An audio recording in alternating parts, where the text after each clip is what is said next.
Hello students, आपला chapter 3 transducer चाललेला आहे. याच्यामध्ये आपण थर्मिस्टर, त्यानंतर कॅपॅसिटिव्ह ट्रान्सड्यूसर आणि LVDT म्हणजे लिनियर व्हेरिएबल डिफरन्शियल ट्रान्सफॉर्मर हे 3 ट्रान्सड्यूसर बघून झालेले आहेत आपल्याला. आणि आजच्या लेक्चरला आपल्याला पिझो इलेक्ट्रिक ट्रान्सड्यूसर बघायचा आहे. आता पिझो इलेक्ट्रिक बघताना सगळ्यात अगोदर पिझो म्हणजे काय, तर पिझो म्हणजे प्रेशर. म्हणजे काय, हा जो काही ट्रान्सड्यूसर असणार आहे हा काय मेजर करणार आहे, तर प्रेशर मेजर करणार आहे. आता हा जो काही आपला पिझो इलेक्ट्रिक ट्रान्सड्यूसर आहे, हे पिझो इलेक्ट्रिक ट्रान्सड्यूसरसाठी आपण क्रिस्टल वापरतो. क्वार्ट्ज क्रिस्टल ज्याला म्हटलं जातं, क्रिस्टल. तर हे क्रिस्टल क्वार्ट्ज लाईक जसं की वेगवेगळे मटेरियल्स असतात, जसं की रोकेल, त्यानंतर रोकेल सॉल्ट, त्यानंतर टर्मलाईन म्हणून एक मटेरियल आहे, टर्मलाईन. असे वेगवेगळे प्रकारचे मटेरियल्स आहेत, जसं की क्वार्ट्ज क्रिस्टल, क्वार्ट्ज नावाचं सुद्धा मटेरियल असतं. तर हे 3 प्रकारचे जे काही आपल्याकडे मटेरियल्स आहेत, क्वार्ट्ज क्रिस्टल, त्याच्यानंतर रॉकेल सॉल्ट आणि टर्मलाईन नावाचे जे काही मटेरियल्स आहेत, यांच्यामध्ये ॲबिलिटी असते. ज्यावेळेस त्याच्यामध्ये प्रेशर आपण देतो, त्याला प्रेशर अप्लाय करतो, त्यावेळेस त्याच्यामध्ये इलेक्ट्रिक सिग्नल आउटपुट देण्याची कॅपॅबिलिटी असते ह्या 3 मटेरियल्समध्ये. कोणते कोणते सांगितले? क्रिस्टल क्वार्ट्ज, रॉकेल सॉल्ट आणि टर्मलाईन नावाचे जे मटेरियल्स आहेत, असे जे काही मटेरियल्स हे काय करतात, ज्यावेळेस त्याच्यावर प्रेशर अप्लाय केला जातो त्यावेळेस इलेक्ट्रिक सिग्नल आउटपुट प्रोव्हाइड आपल्याला करतात. आणि या ठिकाणी जर आपण बघितलं तर आउटपुट हा इलेक्ट्रिक सिग्नल देतात केव्हा, ज्यावेळेस आपण प्रेशर अप्लाय केल्याच्या नंतर. म्हणजे या ठिकाणी कोणताही इलेक्ट्रिक सिग्नल द्यावा लागत नाही, म्हणून याला म्हटलं जातं ॲक्टिव्ह ट्रान्सड्यूसर. आपण ॲक्टिव्ह ट्रान्सड्यूसर आणि पॅसिव्ह ट्रान्सड्यूसर समजून घेतला होता. ॲक्टिव्ह ट्रान्सड्यूसर म्हणजे काय, जो सेल्फ जनरेशन आहे किंवा सेल्फ जनरेट आउटपुट करतो. जे एखादा इलेक्ट्रिक सिग्नल असेल, एखादा क्वांटिटी असेल, ती आउटपुट देताना कोणताही इलेक्ट्रिक सप्लाय लागत नाही, अशा ट्रान्सड्यूसरला आपण ॲक्टिव्ह ट्रान्सड्यूसर म्हणतो. आणि पॅसिव्ह ट्रान्सड्यूसर म्हणजे काय, ज्याला इलेक्ट्रिक सिग्नल एक्सटर्नल सप्लायची गरज पडते, त्याला आपण पॅसिव्ह ट्रान्सड्यूसर असं म्हणतो. आता तो जर आपण हा जो काही पिझो इलेक्ट्रिक ट्रान्सड्यूसर जर बघितला, तर हा आउटपुट जो आहे तो इलेक्ट्रिक सिग्नल देतो ज्यावेळेस आपण त्याला प्रेशर अप्लाय करतो, आणि म्हणून याला ॲक्टिव्ह ट्रान्सड्यूसर असं म्हणतात. म्हणजेच हा प्रेशर ट्रान्सड्यूसरमध्ये मोडतो. ठीक आहे. म्हणजे तुम्हाला जर परीक्षेला विचारलं प्रेशर ट्रान्सड्यूसर एक्सप्लेन करा, तर त्यावेळेस तुम्हाला काय एक्सप्लेन करायचं आहे, पिझो इलेक्ट्रिक ट्रान्सड्यूसर एक्सप्लेन करायचं आहे. Piezo means pressure. समजलं आहे सगळ्यांना? आता नेक्स्ट याचा आपण बेसिक प्रिन्सिपल समजून घेऊयात.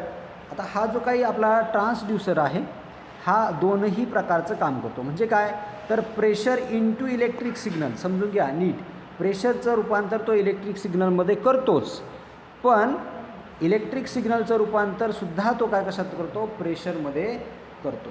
ही बेसिक दोनही गोष्टी समजून घ्या. म्हणजे व्हाईस वर्सा करतो आहे तो, प्रेशरचं रूपांतर इलेक्ट्रिक सिग्नलमध्ये करतो आहे, प्लस इलेक्ट्रिक सिग्नल दिल्यानंतर तो प्रेशरही अप्लाय किंवा आउटपुट आपल्याला देत असतो. डायग्रामने समजून घ्या. बघा इथे डायग्राम दाखवलेले आहेत. या डायग्राममध्ये आपल्याला काय समजतं आहे की हा क्रिस्टल आहे. म्हणजे काय, तर हा तुमचा पिझो इलेक्ट्रिक ट्रान्सड्यूसर आहे. तर ह्या पिझो इलेक्ट्रिक ट्रान्सड्यूसरला तुम्ही जर प्रेशर अप्लाय केलं, जर तुम्ही त्याला प्रेशर अप्लाय केलं, तर बघा या पद्धतीने तुम्हाला आउटपुट दिसते. या ठिकाणी प्लस म्हणजे काय, अपोजिट 2 सरफेस जे आहेत. म्हणजे फॉर एक्झाम्पल आपण इकडे समजून घेऊयात की हा तुमचा क्रिस्टल असेल किंवा पिझो इलेक्ट्रिक ट्रान्सड्यूसर असेल. ठीक आहे. हा काय आहे, तुमचा पिझो इलेक्ट्रिक ट्रान्सड्यूसर, मी शॉर्टमध्ये लिहितो आहे. हा जर असेल, त्याला जर ह्या सरफेसला तुम्ही जर त्याला प्रेशर अप्लाय करताय, तर त्याच्या अपोजिट 2 सरफेस, म्हणजे बघा हा सरफेस आणि हा सरफेस. ठीक आहे. तर या सरफेसला काय तयार होतं, तुमच्या इलेक्ट्रिक सिग्नल क्रिएट होतो. समजले सगळ्यांना? म्हणजे इकडून जर तुम्ही प्रेशर अप्लाय करत असाल या बाजूनी, तर या उरलेल्या 2 बाजूला काय होतं, इलेक्ट्रिक सिग्नल तयार होत असतो. म्हणजे थोडक्यात समजून घ्या की त्याला 4 बाजू असतील. 2 बाजूला जर तुम्ही प्रेशर अप्लाय केला या बाजूने या बाजूने, तर उरलेल्या 2 बाजूला काय तयार होतं, इलेक्ट्रिक सिग्नल तयार होतं. ठीक आहे. तर आता समजा आपण असं म्हटलं की बाबा आपण लेफ्ट साईडकडनं प्रेशर अप्लाय केलं, तर काय होईल, तर ह्या क्रिस्टलच्या बघा वरच्या बाजूला प्लस आणि खालच्या बाजूला मायनस, अशा पद्धतीने आउटपुट क्रिएट किंवा इलेक्ट्रिक सिग्नल तयार झालेला आहे. आता आपण काय केलं, दुसरा एक एक्झाम्पल घेतलं आहे की जर आपण लेफ्ट साईडने प्रेशर अप्लाय केलं तर काय होईल, तर जे काही सिग्नलची पोलॅरिटी आहे ती चेंज होईल, म्हणजे वरच्या बाजूला मायनस येईल, खालच्या बाजूला प्लस येईल. समजलं आहे? तर अशा पद्धतीने हा काय करतो, तर प्रेशर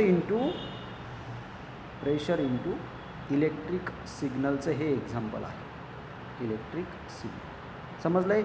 अशा पद्धतीने तो काय करतो, तर प्रेशरचं रूपांतर इलेक्ट्रिक सिग्नलमध्ये करतो. आता दुसरं एक्झाम्पल मी म्हटलं होतं की दुसरं काय काम करतो, तो इलेक्ट्रिक सिग्नलचं प्रेशरमध्ये रूपांतर करतो. बघा, त्यासाठी आपण ह्या 2 डायग्राम्स काढलेल्या आहेत. आता ह्या 2 डायग्राममध्ये तुम्हाला काय दिसतं आहे, हा क्रिस्टल दिसतो आहे, किंवा आपण म्हणूयात पिझो इलेक्ट्रिक क्रिस्टल आहे किंवा ट्रान्सड्यूसर आहे. या ट्रान्सड्यूसरला जर तुम्ही ह्या सरफेसला, बघा हे जे काही 2 सरफेस आहेत, या सरफेसला तुम्ही अशा पद्धतीने पॉझिटिव्ह आणि निगेटिव्ह जर दिलं तर काय होईल, तर कॉम्प्रेशन होईल. म्हणजे काय, एक्सपान्शन आणि कॉम्प्रेशन तुम्हाला समजतं, आकुंचन पावणे आणि प्रसरण पावणे, राईट. तर अशा पद्धतीने तुम्हाला काय दिसेल, तो जो काही तुमचा ट्रान्सड्यूसर आहे तो कॉम्प्रेस होईल. आणि जर उलटं जर त्याला आपण सिग्नल दिला, म्हणजे पॉझिटिव्हला निगेटिव्ह, निगेटिव्हला पॉझिटिव्ह, अशा पद्धतीने जर जोडलं तर तो काय होईल, एक्सपान्शन होईल. आले का लक्षात? जर तुम्ही त्याच्या सरफेसला इलेक्ट्रिक सिग्नल प्रोव्हाइड केला तर तो कॉम्प्रेस आणि एक्सपान्शन होतो. आपण त्याची फक्त काय करायची, पोलॅरिटी काय करायची आहे, चेंज करायची आहे. म्हणजे या ठिकाणी तुम्हाला दिसेल की तो काय करील, इलेक्ट्रिक सिग्नलचं रूपांतर कशात करील, इंटू प्रेशर. आता हे जे काही प्रेशर असेल, हे प्रेशर कोणत्या सिग्नलसाठी असेल, तर AC सिग्नलसाठी असेल. का AC सिग्नलसाठी? कारण ACमध्ये काय असतात, फ्रिक्वेन्सी असते, अल्टरनेटिंग करंट असतो. अल्टरनेटिंग करंट किंवा फ्रिक्वेन्सीमुळे काय होईल, तुमचा एक्सपान्शन आणि कॉम्प्रेशन होणार आहे. बघा, अल्टरनेटिंग करंट असतं त्यावेळेस त्याची पोलॅरिटी सारखी चेंज होत असते, प्लस मायनस मायनस प्लस या पद्धतीने, बरोबर. म्हणजे तुमची जी काही वेव्ह असते ती positive negative positive negative positive negative अशी होत असते. म्हणजे प्रत्येक वेळेस काय होत असतं, तर तुमचा जो काही प्रेशर असेल, जर तुम्ही त्याला DC सप्लाय दिला तर काय होईल, फक्त कॉम्प्रेस आणि कॉम्प्रेसच होईल. मात्र जर त्याला AC सिग्नल दिला तर काय होईल, कॉम्प्रेस. समजा या बाजूला जर तो कॉम्प्रेस झाला, इथे जर तो काय झाला कॉम्प्रेस, तर इथे काय होईल, या बाजूला एक्सपान्शन. म्हणजे कॉम्प्रेस एक्सपान्शन असं जर झालं तर त्या ठिकाणी व्हायब्रेशन्स तयार होतात. काय तयार होतात, तर व्हायब्रेशन्स तयार होतात. त्यालाच आपण असं म्हणतो, त्या व्हायब्रेशन्समधून जो साऊंड तयार होतो त्याला आपण म्हणतो अल्ट्रासाऊंड. काय म्हणतो, अल्ट्रासाऊंड. हे जे काही अल्ट्रासॉनिक जनरेशन किंवा अल्ट्रासाऊंड जे जनरेट होतात, अल्ट्रासॉनिक जे काही जनरेशन होतं, अल्ट्रासॉनिक जे काही जनरेशन होतं ते तुम्ही 20 kHzपर्यंत त्याला मॅक्झिमम काय करू शकता, व्हायब्रेट करू शकता, किंवा ते काय अल्ट्रासॉनिकचा जो काही आउटपुट जे आहे ते 20 kHzपर्यंत नेऊ शकता. समजलं आहे सगळ्यांना कशा पद्धतीने तुमचा ट्रान्सड्यूसर, हा पिझो इलेक्ट्रिक ट्रान्सड्यूसर वर्क होतो? परत एकदा समजून घ्या. बघा, प्रेशरचं रूपांतर इलेक्ट्रिक सिग्नलमध्ये हे तुम्हाला सांगितलं. समजा जर तो राईटने किंवा लेफ्टने जर आपण त्याला प्रेशर अप्लाय केलं तर पोलॅरिटी कशा येतात, लेफ्ट बाजूने जर तुम्ही त्याला प्रेशर अप्लाय केलं तर कशा पद्धतीने पोलॅरिटी जनरेट होतात. आले लक्षात? आणि नंतर आपण बघितलं की कशा पद्धतीने तो इलेक्ट्रिक सिग्नलचं रूपांतर प्रेशरमध्ये करतो. त्याच्यामध्ये 2 प्रकारचे प्रेशर असतात, एक्सपान्शन आणि कॉम्प्रेशन, म्हणजे प्रसरण पावणे आणि आकुंचन पावणे. त्याच्यासाठी काय करायला लागेल तुम्हाला, पोलॅरिटी चेंज कराव्या लागते. ठीक आहे. आणि हा कोणत्या सप्लायवर वर्क करतो, तर AC सप्लायवर. कारण का, त्या ठिकाणी काय असतं, अल्टरनेटिंग करंट असतो, सारखा जो काही सप्लाय असतो तो चेंज होत असतो, पॉझिटिव्ह निगेटिव्ह या पद्धतीने, राईट. आणि म्हणून आपल्याला काय भेटतं, त्या ठिकाणी व्हायब्रेशन्स भेटतं. म्हणजे कॉम्प्रेशन, बघा इथे तुम्हाला कॉम्प्रेशन भेटेल, इथे एक्सपान्शन भेटेल, राईट. इथे परत कॉम्प्रेशन भेटेल, इथे एक्सपान्शन भेटेल. अशा पद्धतीने कॉम्प्रेशन एक्सपान्शन हे जर फास्टली झालं. आता जर आपण बघितलं तर आपल्या घरामध्ये 50 हर्ट्स इतकी फ्रिक्वेन्सी असते. म्हणजे काय, एका सेकंदामध्ये 50 सायकल्स, या पद्धतीच्या सायकल्स. एक सायकल म्हणजे केवढी, तर ह्या पॉझिटिव्ह हाफ सायकल आणि एक निगेटिव्ह हाफ सायकलची मिळून एक सायकल तयार होते. अशा 50 सायकल्स ज्यावेळेस कंप्लीट होतात त्यावेळेस आपण त्याला काय म्हणतो, तर 50 हर्ट्स इतकी फ्रिक्वेन्सी असते, राईट. तर 50 हर्ट्स जर फ्रिक्वेन्सी असेल तर एका सेकंदामध्ये तो किती वेळा कॉम्प्रेस आणि एक्सपान्शन होईल, प्रत्येक एका हाफ सायकलला तो एकदा काय होईल, कॉम्प्रेस होईल. म्हणजे अशा टोटल जवळजवळ 50 वेळा कॉम्प्रेस होईल आणि 50 वेळा एक्सपांड होईल. अशा पद्धतीने तो कॉम्प्रेस आणि एक्सपांड होईल. समजलं आहे सगळ्यांना? म्हणजेच तिथे काय तयार होईल, तर व्हायब्रेशन्स त्या ठिकाणी तयार होतील आणि त्या व्हायब्रेशनमध्ये मधून आपल्याला ultrasonic generation, ultrasonic sound generate झालेला दिसतो. समजलं आहे सगळ्यांना? तर अशा पद्धतीने हा जो काही आपला पिझोइलेक्ट्रिक क्रिस्टल जो आहे तो वर्क करत असतो. आता आपला जे काही ट्रान्सड्यूसर आहे त्याचं कन्स्ट्रक्शन नीट समजून घ्या. बघा, हा जो काही पिझोइलेक्ट्रिक ट्रान्सड्यूसर जो आहे त्याचं कन्स्ट्रक्शन डायग्राममध्ये दाखवल्याप्रमाणे आहे. बघा, त्या ठिकाणी ह्या बाजूला एक फिक्स्ड बेस असतो आणि त्या फिक्स्ड बेसच्या पुढे आणि प्रेशरच्या मध्ये काय केलेला असतो, आपला क्रिस्टल बसवलेला असतो. बघा, डायग्राम नीट समजून घ्या. या ठिकाणी क्रिस्टल बसवलेला आहे.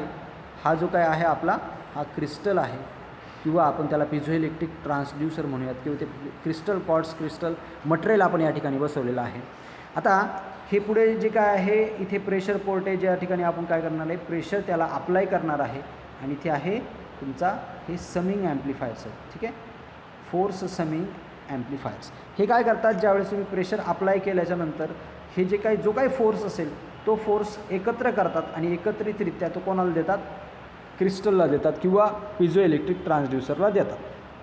आणि फिक्स्ड बेस असल्यामुळे जो काही प्रेशर अप्लाय होणार आहे तो संपूर्ण कोणत्या बाजूला होणार आहे, या प्रेशरला. म्हणजे बघा, लेफ्टकडनं तो काय होणार आहे, अप्लाय होणार आहे आणि उरलेल्या दोन बाजूंना म्हणजे ह्या पेन चेंज करतो मी, ह्या बाजूला आणि ह्या बाजूला म्हणजे उरलेल्या दोन सरफेसला काय होईल, तुमचं इलेक्ट्रिक सिग्नल तयार होईल आणि त्या इथे आपण काय करू शकतो, तो इलेक्ट्रिक सिग्नल आपण व्होल्टेजमध्ये मेजर करू शकतो.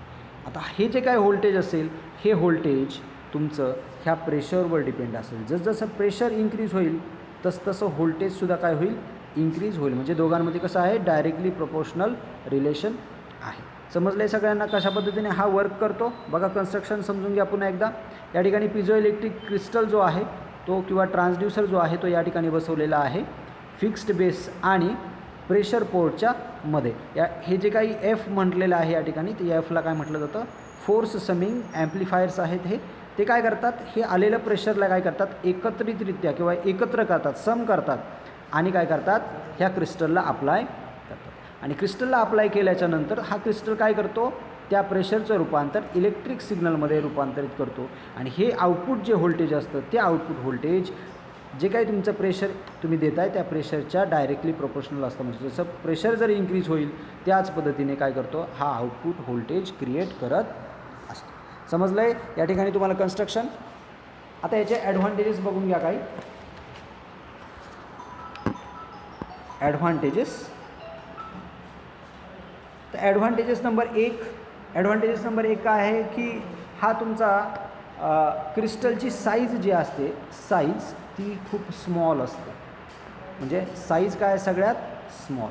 दुसरं काय आहे की very hard and stable output temperature. म्हणजे काय, हा खूप हार्ड असतो, तुम्ही त्याला कितीही प्रेशर जे आहे ते अप्लाय करू शकता, व्हेरी हार्ड.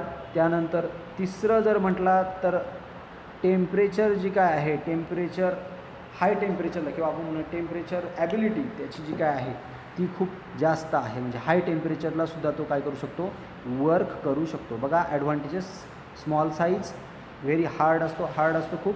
त्याच्यानंतर आणि टेम्परेचर जे आहे खूप जास्त टेम्परेचरला किंवा हाय टेम्परेचरला तो काय करू शकतो, वर्क करू शकतो. आणि त्याचा जे काही डिसॲडव्हान्टेजेस जे आहे ते डिसॲडव्हान्टेजेस आहे. बघा, एक डिसॲडव्हान्टेजेस नंबर 1 डिसॲडव्हान्टेजेस त्याचा असं आहे की हा क्रिस्टल ट्रान्सड्यूसर जो आहे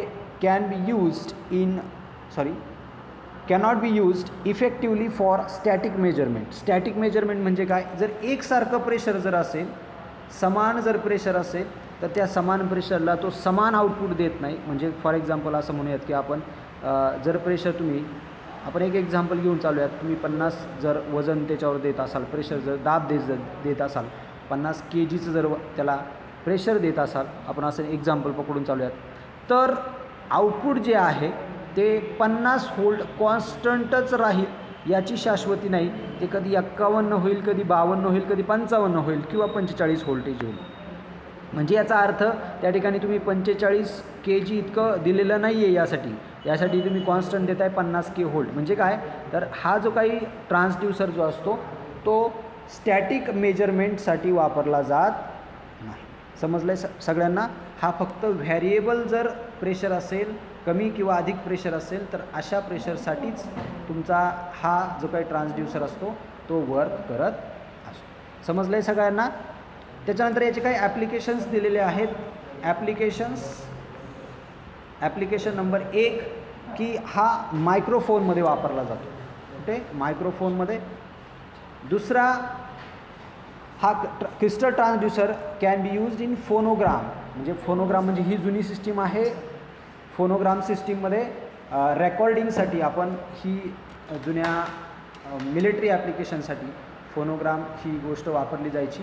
तर त्या फोनोग्राममध्ये जे काही प्रेशर आहे, म्हणजे आपण जे काय आपल्या साऊंडलासुद्धा प्रेशर असतं, हे साऊंडचं प्रेशर रेकॉर्ड करण्यासाठी सुद्धा तुम्ही हा ट्रान्सड्यूसर वापरू शकता. आणि दुसरं एक्झाम्पल आहे मायक्रोफोनमध्ये सुद्धा हा ट्रान्सड्यूसर तुम्ही वापरू शकता. आता मायक्रोफोनसुद्धा सिम्पल काय करतो आहे, तर आपल्या व्हायब्रेशन्सचं म्हणजे साऊंड व्हायब्रेशन, साऊंड प्रेशरचं रूपांतर तो इलेक्ट्रिक सिग्नलमध्ये सुद्धा तो क्रिएट करू शकतो. इतका हा सेन्सिटिव्ह असतो. आणि साऊंड वेव्हज ह्या कधी स्टेबल नसतात, त्या कशा असतात? अनस्टेबल किंवा व्हॅरिएशन्स असतात. तुम्ही जर साऊंड वेव्हच्या किंवा आवाजाच्या जर काही लहरी बघितल्या तर त्या कधीही स्टेबल नसतात, त्या कशा असतात? अनस्टेबल किंवा त्याला काय म्हणतो आपण? व्हेरिएबल असतात. समजलं आहे? तर अशा पद्धतीने आपण या ठिकाणी क्रिस्टल ट्रान्सड्यूसर किंवा पिझो इलेक्ट्रिक ट्रान्सड्यूसर समजून घेतलेला आहे. समजलं आहे सगळ्यांना? तर या ठिकाणी आपण थांबतो आहे. नेक्स्ट लेक्चरला आपल्याला बघायचं आहे LDR म्हणजेच काय? Light dependent resistor.